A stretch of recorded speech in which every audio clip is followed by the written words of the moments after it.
자, 이번 이야기는 시청자 망키님이 찾아오셨습니다. 굉장히 오랜만이실 것 같아요. 네, 바로 만나보도록 하겠습니다.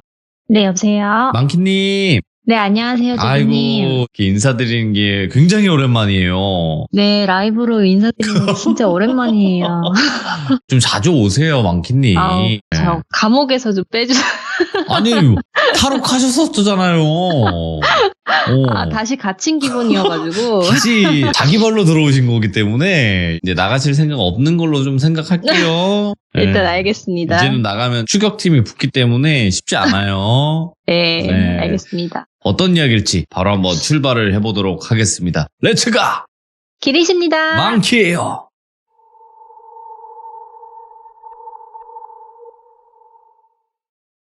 이거는 제보해주신 분이 전직 간호사 분이세요. 오, 지금은 네. 아니시고. 지금은 아니시고 1980년도 후반에서 1990년도 초반대 그 일이라서 어이구. 이미 퇴사를 하셨고 지금은 그냥 다른 업에서 일을 하고 계시는 분이에요. 근데 이분이 첫 입사를 정신병원에서 일을 했었고요. 물론 환자의 개인적인 에피소드를 발설하면 안 되는데 지금 그 병원은 폐쇄됐어요. 그리고 이 에피소드의 주인공 자료는 이 세상에 이제 없을 거라고 하시더라고요. 그리고 지금 이 환자의 인적사항이 자세하지만 않다면 이 이야기를 해도 된다라고 말씀을 해주셨기 때문에 해드리려고 해요. 그래서 한 정신병원에서 일했을 때 가장 기억에 남는 환자의 에피소드 이야기를 들려드리겠습니다. 이 간호사분을 돌순이라고 지칭할게요. 돌순 씨는 간호학과를 졸업하고 서울의 한 정신병원으로 입사를 하게 돼요. 예. 거기는 그냥 정신병원이 아니라 엄청 폐쇄적이고 돈 많은 사람들에 의해서 강제 입원되는 사람들도 있었고 노숙자들, 신원이 불분명한 외국인들 그런 사람들이 경찰서로부터 정신병원으로 인계돼가지고 그렇게 오는 경우들이 많았어요. 그래서 간호사들도 비밀 유지가 엄격하게 요구가 돼서 페이도 다른 병원에 비해서 좀 셌다고 하더라고요.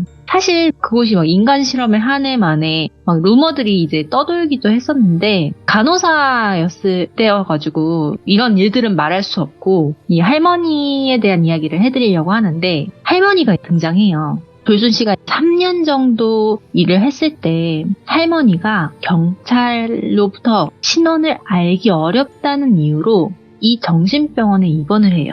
그 당시에 병원은 좋은 게 이런 환자가 오면은 국가에서 지원금이 나오니까 좋았죠. 그리고 그 시기에는 또 길에서 떠돌고 있는 노숙자 단속이 되게 심했을 무렵이라서 이 사람이 조금이라도 애매하거나 보호자가 없는 것 같다 하면은 바로 그냥 정신병원으로 보내버리는 그런 시대였던 거예요. 근데 아무리 병원에서 돈을 그렇게 뭐 국가에서 준다고 해도 진료를 보고 싶지 않은 환자들이 있을 거 아니에요. 근데 이 할머니였대요. 이 할머니의 입원 기록을 보면은 서울의 한 중심가에서 노숙자들이 모여있는 그런 곳에서 단속을 한번 한 적이 있는데 신원도 알 수 없고 자기 자체를 기억을 못하고 뭐 이름조차도 모르고 가족도 모르고 그런 치매로 추정이 돼서 정신병원으로 온 거였거든요. 그래서 이 할머니가 정신병원에 왔을 때는 이미 알코올 중독에 기억력 저하 그리고 환각과 피해망상으로 인한 조현병 진단을 받아서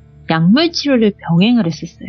약물 치료를 했으면은 시간이 지나면은 좀 호전이 돼야 되잖아요. 얌전해지거나 안 그랬대요. 다른 환자들은 대부분 안정제를 투여하거나 이 정신과 약을 복용하면은 조용한 편인데 유독 이 할머니만 발작이 오는 패턴이 너무 불규칙했대요. 그래서 힘들었던 거예요, 간호사들이. 그리고 의사들마저도 이 할머니를 회진할 때마다 치를 떨었대요. 어떤 정도냐면 안정제를 센 거를 투여해도 잠을 거의 안 잤대요. 왜 안 잤냐면 누군가 나를 죽이려고 한다고. 얘네들이 나 죽이려고 해서 나 못 잔다고. 이 이유로 절대 안 자려고. 자도 금방금방 깨시고. 근데 이제 간호사들이 의사들보다 환자를 더 자주 봐요. 환자의 그 상태를 기록하기 위해서 매 시간마다 순회를 하는데 할머니의 행동들이 너무 무서우니까 막내인 돌순이한테 짬처리를 많이 했대요. 너가 가. 이런 식으로 근무 때마다. 너가 가서 확인하고 와. 이런 식으로 해가지고 돌순이가 그때 가장 많이 그 할머니를 봤었는데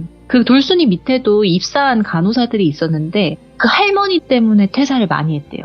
어떤 정도냐면 한 번은 이 할머니가 갑자기 붙잡더니 어디 가 있나 이러면서 나 빨리 살려달라고 그러면서 쟤네들 안 보이냐고 저기 색동적으로 입은 전들이 나 죽이려고 한다고 손톱으로 팔뚝을 막 이렇게 꼬집어가지고 간호사들이 상처를 입은 거예요. 그 정도로 이 할머니가 상태가 많이 심했던 거예요. 안정제를 투여했는데도 불구하고. 그래서 이 할머니가 자꾸 이 환시를 보는 게 알코올성 치매뿐만이 아니라 루이소체 치매가 아닐까 이런 진단이 내려요. 대부분이 알츠하이머 치매는 알고 있는데 루이소체 치매에 대해서 모르는 경우가 있어요. 이게 특징이 뭐냐면 환시를 봐요. 근데 환시를 봐도 벌레를 볼 수도 있고 동물을 볼 수도 있고 한 명의 사람을 볼 수도 있고 여러 명의 사람을 볼 수도 있고 되게 다양하거든요.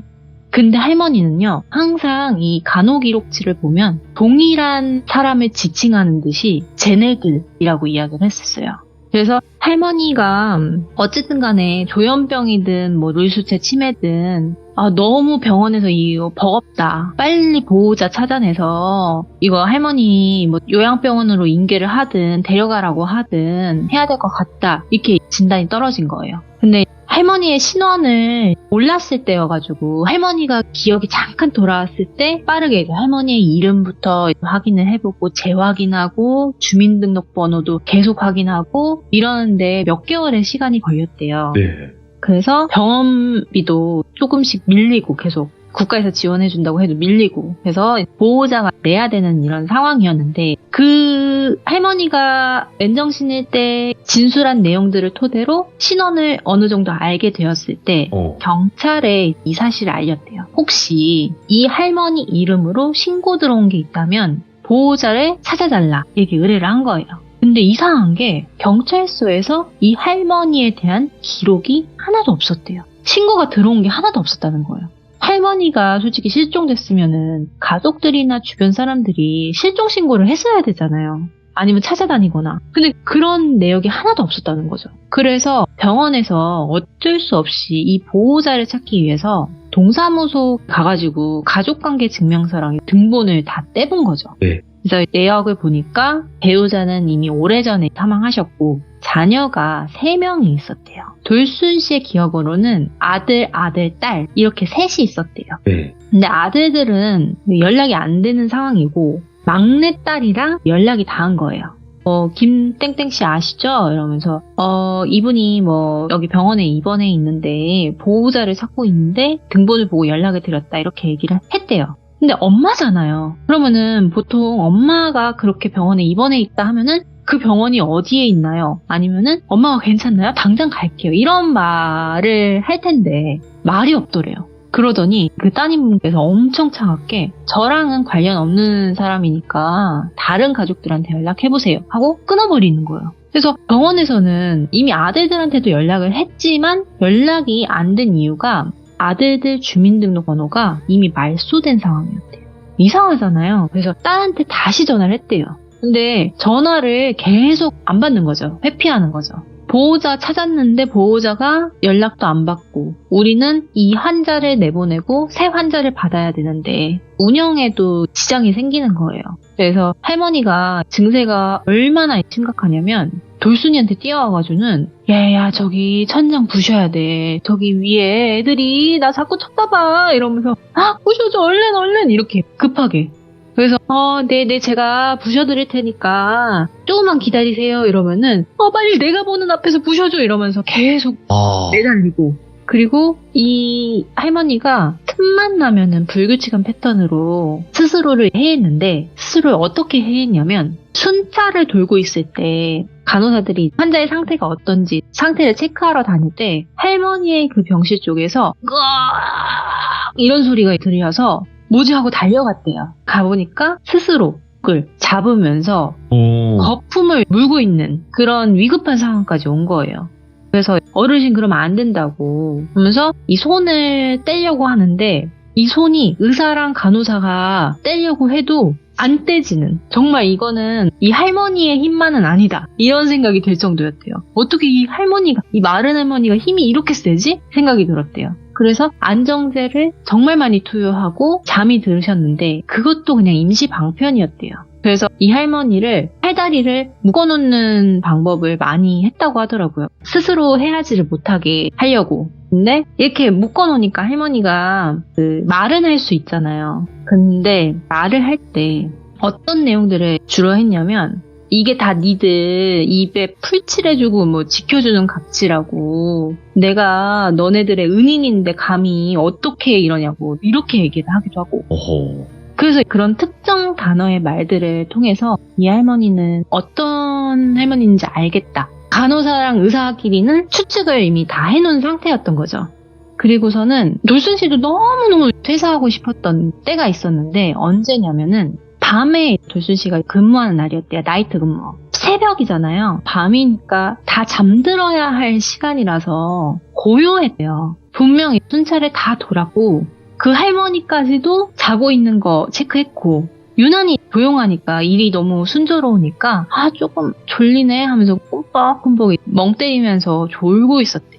그래도 혹시라도 무슨 일이 있을까봐 복도를 바라보면서 정자세로 졸고 있었는데 이게 위치가 어떻게 되냐면 병실이 복도에 나란히 있고 그 끝에 불이 켜져 있는 게 간호사실이었대요. 그래서 거기만 불이 들어온 상태였는데 할머니가 언제 빠져나왔는지 사람이 걸어오는 게 안 보였었거든요. 돌순이가 봤을 때는. 근데 돌순이가 있는 그 간호사실까지 기어서 질질질 삐딱 찢으면서 기어서 온 거예요. 기어서 돌순이의 발목을 턱 잡은 거예요. 돌순이가 그 인기척이 안 느껴졌었는데 잡는 순간 놀랬었대요. 소스라치게. 그래서 할머니 이러시면 안 돼요 이렇게 얘기를 했는데 할머니가 아랑곳 안 하면서 불이 다 꺼져 있는 그 병실 복도를 가리키면서 저기 애들이 자꾸 칼 들고 지금 나한테 위협한다고 나 숨겨달라고 나 죽는다고 이러면서 색동저고리 입은 애들이라고 계속 얘기를 하는 거예요.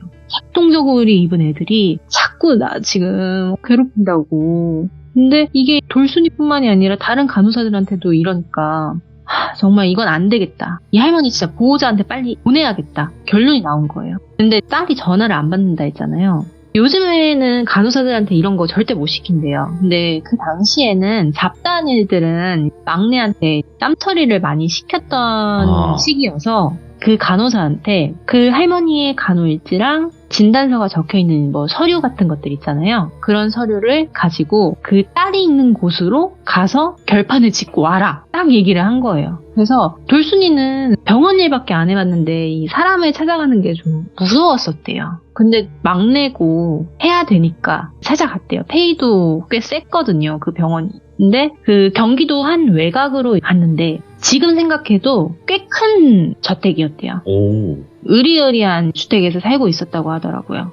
내가 이거 평생 벌어도 이 집에서는 살 수는 없겠다 하면서 벨을 누르니까 한 초등학생 돼 보이는 여자애가 문을 열었대요. 누구세요? 이랬대요. 그래서 혹시 엄마 성함이 뭐 이땡땡 되시니? 이렇게 물어봤대요. 저희 엄마인데 누구세요? 왜 찾으세요? 이렇게 물어본 거죠. 그래서 딸이구나. 그 따님의 딸이구나. 외할머니 때문에 병원에서 왔는데 엄마 언제 오시니? 이렇게 물어봤대요. 그 딸이 되게 의아한 표정으로 저희 할머니 저 태어나기도 전에 돌아가셨는데요? 이렇게 얘기를 하는 거예요. 사정사정을 해서 나 간호사고 뭐 이러고 이렇다 이러면서 다 이렇게 설득을 해서 그 아이를 통해 집에 방문을 할 수 있었대요. 엄마는 안 계셨지만. 그래서 집에 들어가서 따님분을 기다리는데 실내를 눈으로 구경하게 되잖아요. 안에 장식도 되게 화려했대요. 그러니까 보통 집안은 아니다. 돈 많겠다. 이 생각이 딱 들었대요. 그래서 할머니 병원비를 내준다 그러면 이 체납은 걱정하지 않아도 되겠다. 이런 생각이 들기도 하고 제발 좀 말이 잘 통했으면 좋겠다. 이런 생각이 들었던 거죠. 그래서 그 할머니의 손녀딸한테서 이야기를 좀 몇 개를 던졌대요. 따님분이 하도 쌀쌀하게 전화통화를 했으니까 어느 정도 뭔가 조사를 해야 될 것 같아서 떠봤대요. 근데 그 아기가 얘기해주는 게 엄마는 하나의 업종에서 사업을 하시고 계신대요. 아빠도 같이 거기서 일을 하고 있고 항상 바쁘시대요. 근데 엄마가 조금 안쓰러운 게 있다면 우리 아빠는 형제들이 있는데 고모도 있고 작은 아빠도 있고 할머니 할아버지 다 계시는데 우리 엄마는 할머니 할아버지 없고 이모도 없고 삼촌도 없고 외로워 보인다고 이 이야기를 꺼내는 거예요. 그래서 이 이야기를 듣고 돌순이가 눈치를 챘을 때 오랜 세월을 인연을 끊고 살았구나. 근데 얘는 모르고 있구나. 이 생각이 들어서 어느 정도 그랬구나 하면서 엄마를 계속 기다렸대요. 그 따님분이 오시기를. 그래서 한 시간이 어느 정도 지나고 30대 후반 정도 돼 보이는 여성분이 집으로 왔대요. 그러니까 그 할머니의 따님이었던 거죠. 그래서 일어나가지고 저 전에 전화드렸었던 X정신병원에서 온 간호사다. 전화가 안 되셔가지고 이렇게 방문하게 됐다 하면서 사정사정했대요. 근데 처음에는 경찰을 부르겠다. 나가라. 하면서 화를 막 내고 그래도 이제 간호사잖아요. 이러지 마시고 한번 이야기 좀 들어보셔라 하면서 막 설득을 했대요. 근데 너무 그 따님분이 화가 나서 돌순이의 뺨도 때리고 밀치고 과격하게 행동을 하더래요. 그래서 돌순이도 이게 처음 겪는 일이잖아요. 눈물이 이렇게 막 나는 거예요. 눈물이 나서 저도 사실 병원에서 이렇게 오라고 해서 온 건데 이렇게 하시면은 저도 너무 힘들다 하면서 막 이렇게 운 거죠. 그래서 한참 어린 친구한테 내가 뭐 하는 짓인가 이런 생각이 들었나 봐요. 따님분이. 한참을 이제 의자에 앉아 있으면서 그냥 말없이 허공을 보고 있더래요. 멍 때리는 거죠. 침묵이 이제 길어지니까 돌순 씨도 민망한 거예요. 그냥 빨리 서류 보여주고 할머니 이렇게 모시고 가라고 클로징 해야겠다 이 생각이 드는데 맞고 그랬으니까 말이 쉽게 안 떨어지는 거예요. 겁을 먹은 거죠. 근데 알아서 그냥 그 따님이 그 서류 봉투를 가져가서 열어보더래요. 자세히 읽는 것 같지도 않았대요. 그냥 이게 막 종이 그냥 훅훅훅 넘기면서 탁 탁자에 내려놓고서는 옛날 이야기를 듣게 되었대요. 본인의 집안이 할머니 전부터도 뿌리부터가 원래부터 되게 잘 사는 집안이었대요. 네. 그리고 자기가 어렸을 때는 이 돈을 어떻게 벌었는지 알 수는 없었지만 이 현금 부자로 되게 유명했었대요. 동네에서. 그리고 형제가 오빠 2명에 언니 하나가 있었는데 언니는 어릴 때 병으로 죽고 막내딸인 자기만 남았던 거죠. 오빠들도 있었지만 오빠들이 오히려 그때는 더 이쁨을 받았었대요. 근데 이 부를 쌓아놓은 집안에 등지고 본인은 성인이 되자마자 가족들이랑 절연을 하고 다른 일에 매달려서 열심히 살다가 자수성가한 스타일인 거죠. 그러니까 이런 얘기를 하더래요. 나는 오빠들이랑 다르다. 나는 우리 엄마의 더러운 돈은 절대 받지 않을 거다. 이런 얘기를 하면서 일찍 독립할 생각을 했고 솔직히 나는 엄마를 모시고 가라는 이 자체도 불쾌하다. 자기는 그동안 이 더러운 돈으로 교육도 받고 옷도 사 입고 밥 먹고 그렇게 살아왔는데 나는 죄가 없다고 생각을 했지만 우리 엄마의 죄로 나는 아직도 고통받고 살고 있다고 하면서 자기도 약을 먹고 있는 걸 보여주더래요. 그러니까 정신과 약인 거예요. 그러니까 불면증이 되게 심하대요. 결혼을 하고 나서 본인이 악몽에 엄청 시달렸었는데 이 악몽에 시달렸을 때 어떤 거를 많이 봤었냐면 그렇게 여자들이 스스로 목을 떼거나 그러니까 그런 악몽과 환각에 시달리는 거죠. 아니면은 굶어 죽었는지 막 음식을 허겁지겁 먹는 그런 귀신들이 꿈에 자꾸 보이거나 이런 것들이 시달리니까 약으로는 못 버틸 것 같아서 무속인을 찾아간 적이 있대요. 결혼하고 아기를 낳고 나서였어요.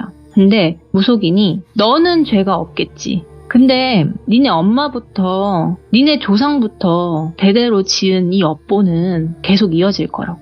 그리고 너는 지금 번 돈을 가지고 일부는 특정한 곳에 꼭 기부를 해야 된다고. 이렇게 이야기를 하더래요. 그러니까 좀 무속인의 말이 좀 신뢰가 가는 게 자기한테 돈을 내라 이게 아니라 특정한 곳을 탁 짚어주면서 너는 여기에 죽을 때까지 기부를 해야 괴롭힘을 받는 게 덜할 거라고. 네 업보가 네 딸한테도 안 갈 거라고. 이렇게 얘기를 하더래요. 그래서 지금도 계속 기부를 하고 있대요. 근데 그렇게 하면서도 나는 죄가 없다고 생각하는데 나를 괴롭히는 건 엄마구나. 엄마가 지은 죄 때문에 나는 이렇게 고통스럽게 살고 있구나. 이런 생각이 들어서 자기는 솔직히 이 엄마를 데려가는 거에 대해서 거부감이 든다고 이렇게 딱 간호사한테 말을 하더래요. 근데 이 정신과의 그 기록지를 보면은 간호사들이 막 쓴 것들이 있어요. 이 환자가 뭘 어떻게 얘기했고 하는지. 그래서 그걸 좀 자세히 봐주셨으면 좋겠다 하면서 돌순이가 직접 적었거든요. 그거 서류를 보여주면서 한 번만 할머니께서 어떤 말을 하시는지, 죄책감에 시달려서 이렇게 하시는 건지 모르겠지만 늘 이런 말씀을 하시고 계신다 하면서 보여줬대요. 근데 이 이야기를 하는데 할머니가 서울 사람인데 사투리도 쓴대요. 근데 사투리가 어떤 날엔 경상도, 어떤 날엔 전라도, 어떤 날엔 충청도, 전국의 각각의 사투리로 이야기할 때도 많았대요. 그래서 처음에는 의료인이라서 이 빙의 현상이라고는 할 수는 없지만 귀신 쓰인 거 아니야? 이런 생각도 들었었대요. 왜냐면 갑자기 아침에 배고파요, 집에 보내주소, 막 이렇게 얘기할 때도 있고, 막 배은망덕 하면서 나한테 지금 오자녀 이러면서 빨리 쟤 죽여 막 이런 식으로 얘기하기도 하고, 막 살려주이소 제발 제가 가진 거 다 드릴 테니까 오지 마소 이러면서 이렇게 얘기할 때도 있고, 그러다가도 갑자기 간호사들이 안정제를 투여하려고 하면은 머리를 잡아당기면서 어딜 도망가냐고, 너같이 못생긴 가치가 없으니까 화장을 더 짙게 해야 된다고, 내가 그렇게 하라고 했는데 내 말을 왜 안 듣냐고, 또 매 맞고 싶냐고 하면서 살벌하게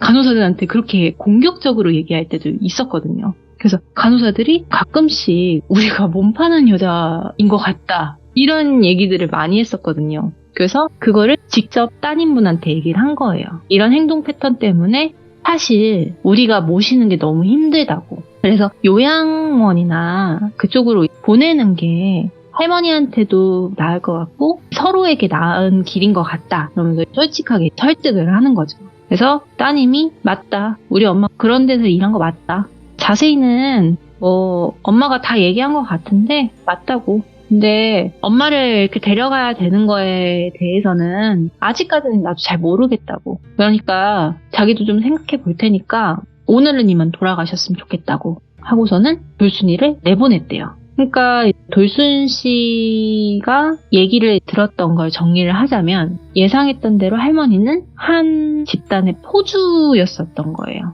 이 사실을 본인은 나중에 알게 된 거고, 오빠들은 알지만 그 돈들을 누리면서 잘 살았고 본인은 도저히 역해서 살 수가 없었대요. 그래서 집을 뛰쳐나와서 단절해버리고 살았던 거죠. 근데도 매일 시달리는 그런 것들 때문에 무속인한테 상담을 받기도 하고 했었다고 했잖아요. 어느 날 병원에 딱 왔대요. 돌순이가 일하고 있을 때 그 따님이 왔대요. 그 병원으로. 근데 뒤에는 남자 무당으로 추정되는 사람이 떡하니 있었대요. 근데 어떻게 무당인 걸 알아챘냐면 무당들이 가끔씩 입는 그 한복 있잖아요. 그런 한복을 입고 있었대요.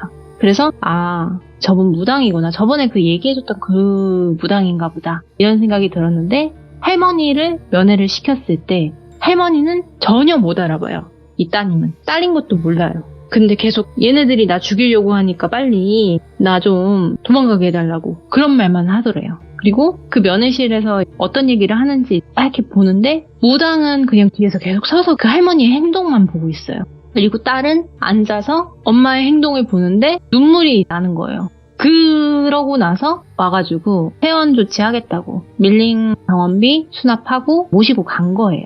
모시고 갔는데 시간이 오래 지났죠. 이제 한 반년 정도 흘렀을 때 그 할머니의 존재는 좀 잊혀져 갈 때쯤에 갑자기 돌순이가 출근을 했는데 거기에서 선배 간호사가 부르는 거예요. 돌순 씨 잠깐 일로 와봐요. 갔더니 그때 예전에 우리 김땡땡 할머니 기억나요? 이러면서 얘기를 하는 거예요. 네, 기억나죠. 그 보호자분 오셨는데 돌순 씨를 만나고 싶어 해요. 지금 기다리고 있어요. 이렇게 얘기를 하는 거예요. 그래가지고 왜지? 하면서 의아해 하면서 그러면은 저 잠시 면회 좀 하고 오겠습니다 하고선 갔대요. 간호사복을 갈아입고 가니까 갑자기 멀리서 돌순 간호사가 오는데 그 따님분이 일어나서 공손하게 인사를 하더래요. 그러면서 저번에는 제가 진짜 실례가 많았었다고, 너무너무 죄송하다고 사과드리고 싶어서 왔다고 하면서 사죄의 의미로 돈 봉투를 건네더래요. 지금은 뇌물 받으면 안 된다 뭐 이런 얘기가 있지만 그때는 그냥 암암리에 뭐 의사든 간호사든 돈 봉투를 쥐어주던 시대라서 이상하진 않았대요. 근데 좀 찜찜하기도 하고 해서 저 괜찮습니다 하고서는 그때는 그러실 수 있었죠 하면서 한번 거절을 했대요. 그러면서 이 따님분이 사실 저희 어머니 보내드린 지 3개월이 지났다. 근데 우리 엄마는 끝끝내 편하게 눈 감지는 못하셨다. 이렇게 얘기를 하면서 어떤 일이 있었는지를 얘기를 해주는 거예요. 일단은 엄마를 데려가기 전에 앞서서 오빠들이 어떻게 지내길래 엄마 돈을 그렇게 다 받아놓고서는 저렇게 나몰라라 하는지 괘씸해가지고 오빠들부터 뒷조사를 했대요. 어떻게 살길래. 근데 사람을 통해서 알아본 결과 친오빠는 결혼도 못한 채 이미 스스로 이제 아이고 극단적인 선택을 세상을 떠난 상태였고 둘째 오빠는 해외로 갔는데 한국에 돌아오지 않아서 주민등록번호가 이미 말소된 상태였던 거예요. 근데 그 누구하고도 연락이 닿지 않는데요. 근데 둘째 오빠가 그 어머니가 갖고 있는 돈들을 싹 다 가지고 갔대요. 근데 무당이 맨 처음에 이 오빠들을 조사하기 전에 앞서서 이렇게 얘기를 했대요. 너 핏줄 다 끊겼다고. 너 위로 형제들 핏줄 다 끊겨 있다고 지금. 찾아도 지금 아무것도 없을 거라고. 그래서 의아해가지고 설마 해가지고 사람을 시켜서 찾아보니까 진짜 주민등록번호가 말소된 이유가 그러한 이유들 때문이었던 거예요. 진짜 이 무당은 용한가? 이런 생각이 다시 한번 들어서 우리 엄마를 지금 데려오는 게 맞는 것 같냐? 이렇게 이제 물어봤대요. 이 끊겼던 고리가 다시 걸려 있는데 너 이거 피하면은 영원히 못 끊어낸다고. 그러면 나도 같이 한번 니네 엄마 보러 가겠다고. 왜 그렇게 그 많은 영들이 이 원한이 왜 이렇게 깊은지 자기도 한번 봐야겠대요. 그래가지고 같이 온 거였죠. 그래서 할머니를 이 무당이 며칠을 관찰을 했대요. 이 할머니 주변에 뭔가가 있으니까. 근데 이미 이 음기가 너무 강력했대요. 이 할머니한테서. 왜냐면 위에 누르고 있는 처녀 귀신이라고 해야 될까요? 여자 귀신들이 한두 명이 아니었던 거예요. 이 할머니 머리 위에서 누르고 있었던 거예요. 그러니까 할머니가 계속 천장에 뭐가 있다. 얘네들이 막 달려온다 막 그런다고 했잖아요. 정말 그게 환시였을 수도 있지만 그게 진실이었을 수도 있던 거예요. 무당은 아마 그걸 본 것 같다고. 그러면서 너네 엄마 못 산다고 이미 못 살 거고 너는 그대로 그냥 하던 대로 기부하고 다만 너네 엄마가 죽었을 때 숨을 거뒀을 때 절대 제사도 지내지 말 것. 그러니까 장례도 지내지 말 것. 그냥 시를 태워서 바다에 뿌려버릴 것. 이렇게 얘기를 해주시더래요. 그래서 처음에는 왜 그럴까 했는데 아니나 다를까 요양원에 와서 한 2-달 지난 뒤에 이 할머니가 스스로 해야 하는 행동을 계속 하셔가지고 간병인이 24시간 붙어 있었대요. 돈을 주고서. 근데 마지막으로 사명 당일에 화장실에 가고 싶다. 이렇게 이야기를 해서 간병인이 화장실에 보내줬고 할머니가 나오질 않더래요. 그래서 사람을 불러서 문을 따고 들어갔을 때는 이미 세상을 떠난 직후셨대요. 근데 어떻게 돌아가셨는지는 너무 기괴해서 그러니까 치매 환자분들이 치매를 이렇게 좀 흘리시는 분들이 있어요. 그래서 목에 손수건을 이렇게 묶어놓는 경우가 있거든요. 턱받이 같은 것들 이런 것들을 그거를 매듭을 못 풀게끔 꽉 묶어놔요. 사실. 근데 그거를 찢어서 입속에 꾸역꾸역 삼켜서 이미 질식을 하신 뒤였대요. 기도가 막혀서 사망을 하신 거죠. 되게 괴롭게 사망을 하신 거예요. 그래서 그때 그 요양원에 있었던 사람들이 엄청 기겁했었고 바로 보호자인 따님한테 연락을 했을 때 무당이 했던 말이 딱 떠올라서 바로 장례도 안 치르고 화장을 했대요. 그리고 강가에다가 뿌려버린 거죠. 엄마의 그 뼈를. 근데 무당한테 돌아갔을 때는 무당이 딱 이렇게 얘기를 하더래요. 할머니가 돌아가셨다는 얘기도 안 했는데 드디어 골이 끊어졌네? 내가 하라는 대로 잘 했네? 이렇게 얘기를 하더래요. 왜 그렇게 얘기를 하셨냐 하니까 이 원혼은 절대로 없어지지 않는다고. 우와. 너한테 넘어올 수도 있었는데 지금 내가 부적과 방법을 처방해줬기 때문에 지금 이 원혼이 너한테 들러붙지 않는 거라고. 대대손손 원혼들이 하나둘씩 계속 불려오면서 있었던 원혼들이라고. 그러니까 이 할머니 때부터, 그 할머니 선조 때부터 이 원혼들이 계속적으로 늘어나고 있었던 거예요. 그래서 그 원혼들이 아마 너 다음 너 딸한테도 갈 수도 있었을 거라고. 장례식장에서 보자마자 아마 달려들었을 수도 있을 거라고.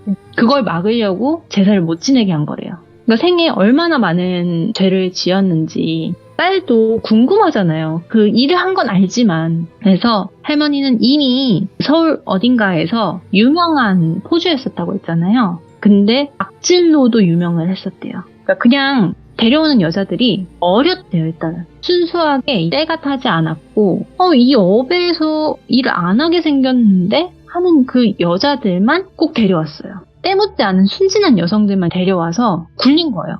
근데 이 여자들이 속아서 온 느낌이 강한 게 뭐냐면 도망가려고 했대요, 그렇게. 근데 도망가려고 하면은 때리고 굶기고 어느 날은 그 여자가 보이지도 않았대요. 근데 저 여자가 어떻게 됐구나 쉬쉬하는 정도였지. 네. 그런 일들이 일상다반사였던 거예요. 근데 그렇게 굶기고 때리고 해서 뭐 여자들의 숫자가 줄어들어야 되잖아요. 할머니가 자꾸 데려오더래요. 여자들을. 숫자가 절대 안 줄어들었대요. 그러니까 어디선가 애들이 자꾸 데려오는 거예요. 근데 이 경위가 그 업에서 카더라로 들렸는데 시골의 지방에서 나이를 안 가리고 좀 괜찮다 싶으면은 납치를 하거나 아니면은 가머니설로 속여서 그 지방에서 그냥 데려온 거죠, 서울로. 그러니까 전화도 할 수 없고 뭐 집에 찾아갈 수도 없고 그런 이제 애들을 데려다가 그렇게 괴롭힌 거예요. 그냥 악덕으로 그렇게 명성을 떨쳤으니 그럼에도 불구하고 자기 아들들한테는 모든 걸 다 퍼줬대요. 아들은 엄청 귀하게 여겼대요. 그래서 그 돈을 버는 족족 아들이 필요하다 그러면은 다 내줬대요. 그리고서는 큰 아들이 스스로 이렇게 마감했다고 했잖아요. 그래서 좀 반 미쳐서 술 없이는 못 사는 사람으로 살았는데 둘째 아들까지 자기 외국에 가서 산다고 하면서 할머니 돈을 싸그리 가지고 가는데 몰래 사채까지 쓴 거예요. 할머니 명의로. 그러고서 홀라당 도망간 거죠. 그러니까 할머니가 한순간에 현금 부자였다가 큰 돈을 갚지도 못하고 쫓기는 신세가 된 거예요. 그렇게 해서 아마 길거리에 나앉지 않았을까. 그래서 이 할머니도 그 업에서 소리 소문 없이 사라져서 찾고 있었다라고 그렇게 이제 이야기를 해줬다고 하더라고요. 근데 이 할머니는 결국에 속여서 그렇게 괴롭혔던 그 여자들이 원한이 깊어져서 그 할머니를 죽을 때까지 괴롭힌 게 아니었을까. 그래서 이 따님도 지금도 계속 기부를 하고 있대요. 그 이유가 자기한테 그 업보가 내려오지 않기 위해서. 그치, 업이 계속 내려왔으니까. 네, 계속 대대로 내려왔으니까. 그래서 오늘은 약간 권선징악에 대한 이야기긴 한데 이 할머니에 대한 그런 내용을 한번 가지고 와봤습니다. 오늘의 이야기는 여기까지입니다. 생각이 드는 이야기네요. 업 끊기 이야기네. 그렇죠. 그치, 아무리 시대가 그래도 죄는 죄니까. 죄를 지었어도 너무 심하게 행동을 맞죠. 했던 거죠. 그 선을 넘는 그렇죠. 죄였죠. 네. 그러니까 이게 내가 잘못을 해서 내 선에서 끝나지 않으니까 무서운 거예요. 이게. 그렇죠. 그러니까 우리가 볼 때는 나쁜 짓을 하는 사람이 왜 이렇게 오래 살고 뭐 잘 먹고 잘 사는 것 같은데라는 생각을 할 수도 있는데 어찌 됐건 간에 그 대에서가 아닌 그 다음 후 대에서 벌을 받는다면 그만큼 무서운 게 없는 거거든요. 그렇죠. 그래서 돈을 잘 번다고 해도 함부로 쓰면 안 되겠구나 이런 생각이 들었습니다. 오늘 망키님 너무너무 이야기 잘해주셨습니다. 망키님이 오시니까 좋네요. 감사합니다. 자주 오세요, 망키님. 네, 알겠습니다. 감사합니다. 새해 복 많이 받으시고 26년에는 건강하셔야 돼요. 항상 저는 건강밖에 얘기 안 합니다. 거의. 돌비님도 항상 건강 챙기시고 새해 복 많이 받으세요. 감사합니다. 네, 감사합니다. 네.